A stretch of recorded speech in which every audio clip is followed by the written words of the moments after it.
Madam Chair, I'd like to yield the balance of my time to the gentlewoman from New York. Dr. Kornbluth, Yes.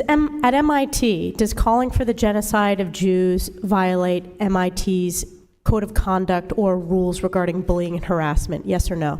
If targeted at individuals, not making public statements. Yes or no? Calling for the genocide of Jews does not constitute bullying and harassment? I have not heard calling for the genocide for Jews on our campus. But you've heard chants for intifada. I've heard chants, which can be anti-Semitic depending on the context, when calling for the elimination of the Jewish people. So those would not be according to the MIT's code of conduct or rules? That would be investigated as harassment if pervasive and severe.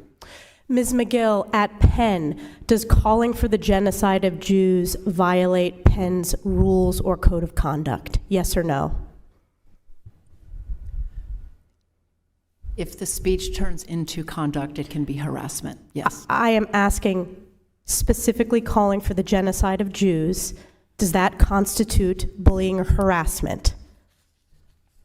If it is directed and severe or pervasive, it is harassment. So the answer is yes. It is a context-dependent decision, Congresswoman. It's a context-dependent decision. That's your testimony today. Calling for the genocide of Jews is depending upon the context.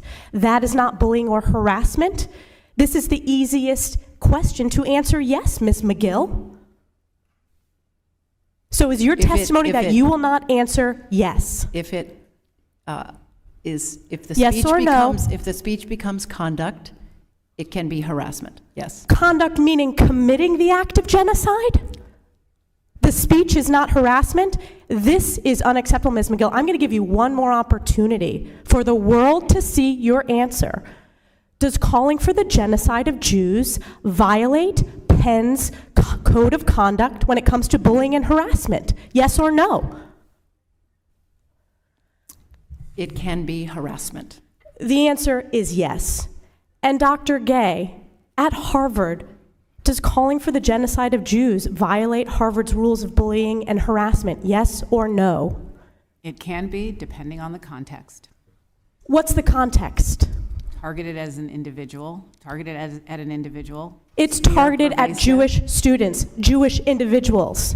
Do you understand your testimony is dehumanizing them? Do you understand that dehumanization is part of anti-Semitism? I will ask you one more time. Does calling for the genocide of Jews violate Harvard's rules of bullying and harassment? Yes or no? Anti-Semitic rhetoric. When it And is it crosses into anti-Semitic rhetoric? Anti-Semitic rhetoric, when it crosses into conduct that amounts to bullying, harassment, intimidation, that is actionable conduct, and we do take action.